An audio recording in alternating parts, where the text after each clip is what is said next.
Correção e explicação da página 165 a 175 de Ciências. A água virtual. A água virtual também é conhecida como água invisível. É água que gastamos, mas que não vemos. Se pudéssemos passar um dia inteirinho sem utilizar água, mesmo assim estaríamos gastando água.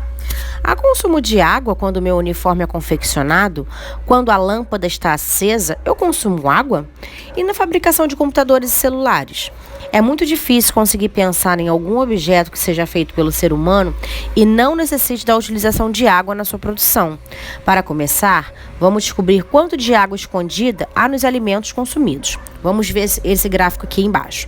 A água que você não vê, você consome sem perceber. Veja o quanto de água potável é necessário para produzir itens do seu cotidiano.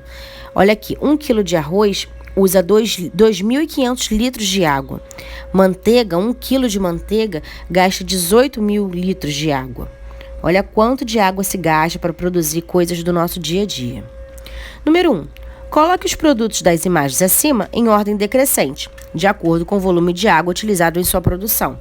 Então, aqui em ordem decrescente, nós temos manteiga, carne de boi, queijo, carne de frango, arroz, leite, banana e batatas. A água virtual. Cadê a água? O boi bebeu. É claro que não podemos viver sem alimentos, mas nem tão pouco sem água. Assim, pensar na grande parte de água que se gasta na produção de alimentos é muito importante. Nosso país é um grande exportador de carne bovina. Muito de nossas florestas e também o cerrado têm sido desmatados para que os solos virem pastagens ou plantação de soja, para enriquecer a alimentação do boi. E a maior parte do gado criado no Brasil é vendido para outros países. Lá se vão a nossa floresta e a nossa água junto com a carne vendida para o exterior. Quais os grandes problemas ambientais causados pela criação intensiva de gado? Utilize seu livro didático ou site indicado. Então, aqui, para criação de gado, nós temos desmatamentos, aquecimento global, utilização inadequada da água disponível para atividades humanas e etc. Comprar. A sociedade de consumo estimula que as pessoas comprem cada vez mais. Compra-se, na maioria das vezes, coisas que não são realmente necessárias e que mais adiante terão o destino de aumentar a quantidade de lixo no planeta. O problema do lixo acumulado é bastante sério, já que, para cada material produzido, gasta-se uma determinada quantidade de água. O consumo contribui verdadeiramente para o desperdício de água. Vemos esse líquido tão precioso sendo gasto de forma descontrolada. Aqui embaixo, nós temos um exercício. Vamos às compras? Segundo a ONU, para se produzir um par de sapato de couro, são gastos 8.000 litros de água. Para a produção de uma camiseta de algodão, 2.000 litros. Sendo assim, na compra de 2 camisas e um par de sapato, estamos consumindo que quantidade de água virtual? Então, se a gente for fazer essa conta, temos o valor de 12.000 litros de água na compra de 2 camisas e um par de sapatos. Se o comprador tiver comprado sem necessidade de 2 camisas, podemos dizer que ocorreu desperdício de água? Com certeza. E quanto de água ele desperdiçou? Ele desperdiçou 4.000 litros. A água desperdiçada poderia ter sido utilizada por quantas pessoas em um dia de atividade? Considere o gasto de aproximadamente 100 litros por pessoa. Então, 100 litros por pessoa é só fazer a divisão, que dá 40 pessoas usando essa água que foi desperdiçada. Página 167. Conhecendo melhor a água do planeta. Talvez você ainda não saiba, mas tudo que há ao nosso redor é formado por pequenas partículas chamadas de átomos. Os átomos podem se unir e formar o que conhecemos como moléculas. A água, por exemplo, é uma molécula formada por 2 átomos de hidrogênio e um átomo de oxigênio. Veja o modelo abaixo. Então, ao lado, no caso aqui nós temos 2 átomos de hidrogênio, representado pela letra H, e um átomo de oxigênio, que é representado pela letra O. Por isso, H2O. Vamos construir um modelo de molécula? Aqui nós temos uma experiênciazinha que vocês podem fazer em casa, tá? Para construir uma molécula de água, com bola de isopor, tinta, e depois vocês vão, palito de dente, é só encaixar depois as bolinhas pintadas. Página 168. Conhecendo melhor a água do planeta. Como a água é encontrada na natureza? A água das geleiras e a água dos rios se apresentam da mesma forma na natureza? Com certeza não. Na natureza, a água pode se apresentar em 3 formas, a que chamamos de estados físicos: sólido, líquido ou gasoso. Aqui nós temos a imagem do sólido, que são as geleiras, o líquido, que é a água líquida, como a gente conhece para beber e cozinhar, e gasoso, que são os vapores de água. Os estados físicos da água. No estado sólido, as moléculas de água estão muito próximas umas das outras.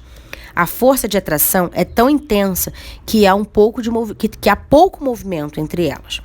O esquema de moléculas de água no estado sólido. Então, aqui nós temos como as moléculas ficam quando estão no estado sólido. Parece um floquinho de neve. No estado líquido, as moléculas estão próximas umas das outras. No entanto, a força de atração é menor que no estado sólido. Então, aqui nós temos um esquema de molécula de água no estado líquido. E no estado gasoso, a força de atração entre as moléculas é fraca. Elas ficam afastadas umas das outras, permitindo que se movimentem, espalhando-se pelo espaço disponível. Então, nós podemos ver as moléculas de água aqui soltas. Página 169. Conhecendo melhor a água do planeta. Observe a imagem que representa o ciclo da água. O ciclo da água. A água evapora todos os dias. A água evapora, isto é, passa do estado líquido para o estado gasoso. Então, se a água evapora, por que ela não acaba? Observe a imagem ao lado. Ela mostra como ocorre o ciclo da água, também chamado de ciclo hidrológico. Observe as setas e complete o texto. A água dos rios, mares, lagos sofre vaporização, isso é, passa do estado líquido para o estado gasoso e sobe para as camadas mais altas da atmosfera. Lá chegando, como as temperaturas são mais baixas, o vapor de água sofre condensação e volta ao estado líquido. Nesse momento do ciclo da água, há a formação de nuvens.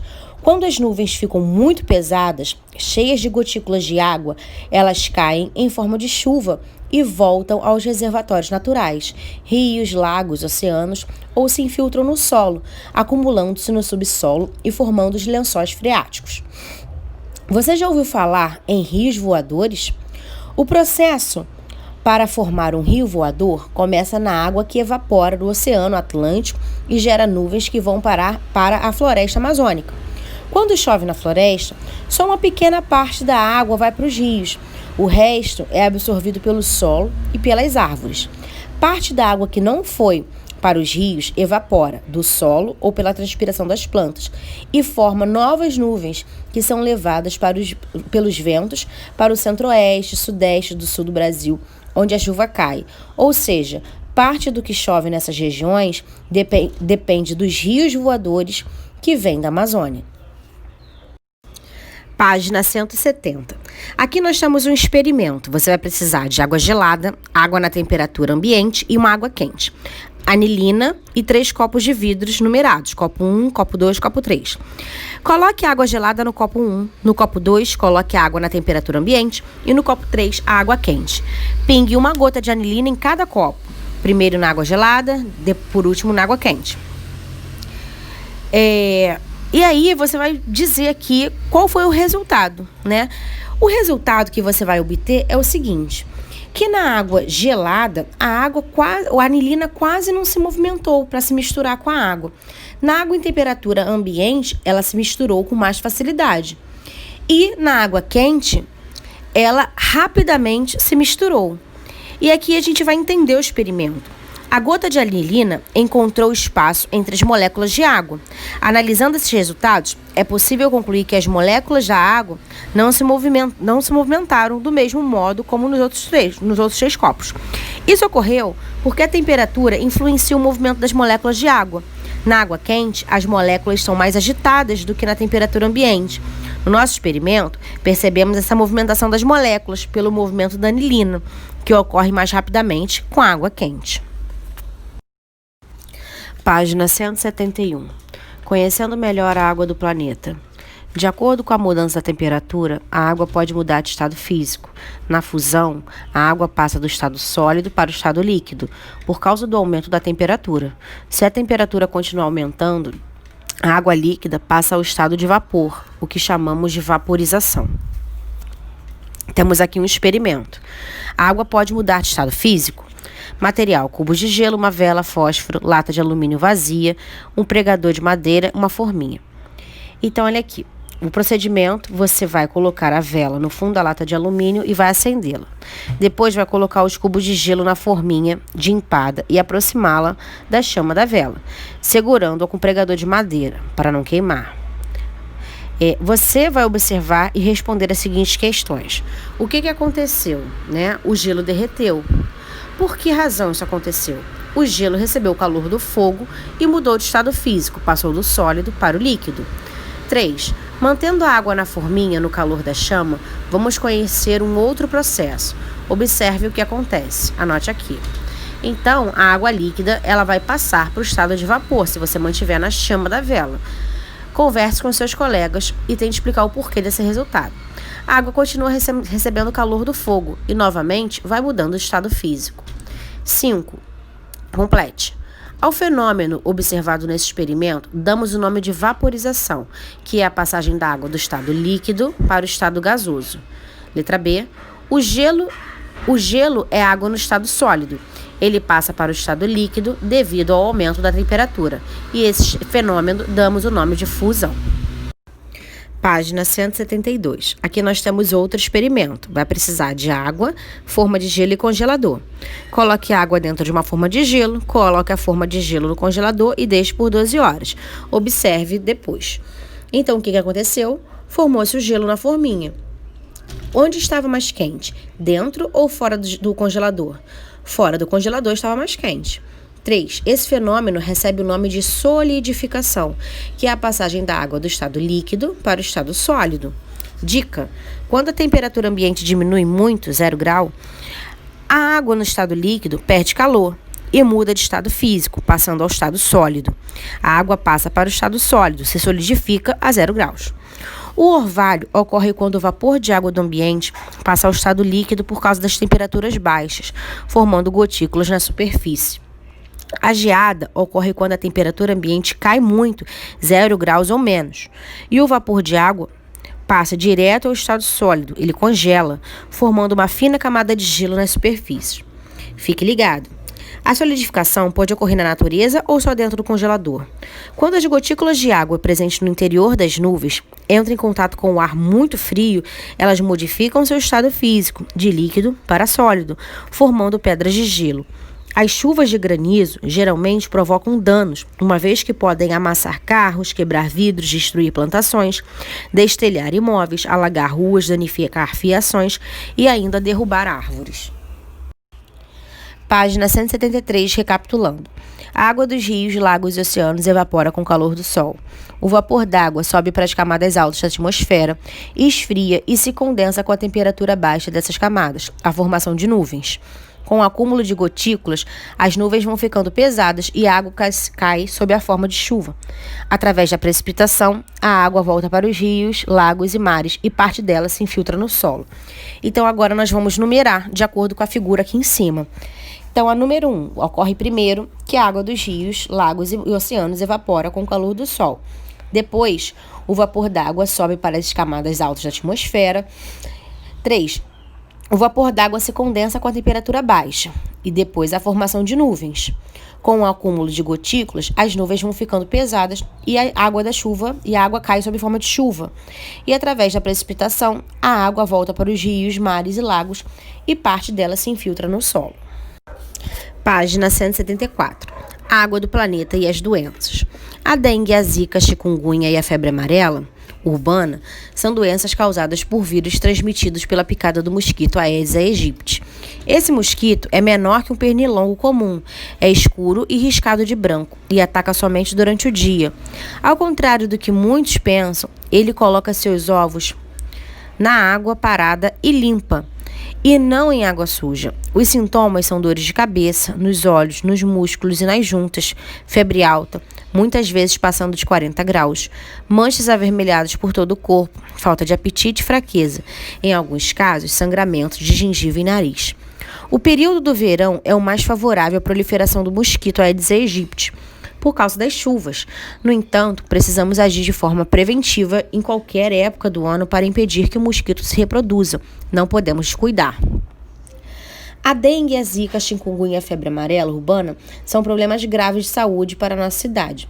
Mas o que a dengue tem a ver com a água? Então, tem a ver porque o mosquito Aedes aegypti, que transmite a dengue, coloca seus ovos na água parada e limpa. 2. Cite algumas formas de prevenção dessa doença.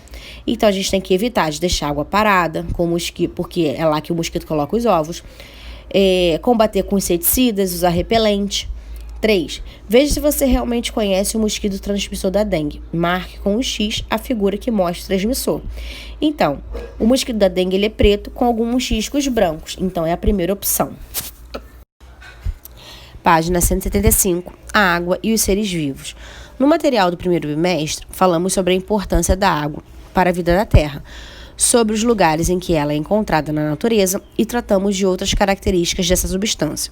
E nos seres vivos, existe água? Onde está a água nos seres vivos? Nosso planeta é formado aproximadamente 75% de água e 25% de continente. Isso representa 3 partes de água para uma parte de terra. Agora vamos pensar um pouco. Será que tem água nos seres vivos e no nosso corpo?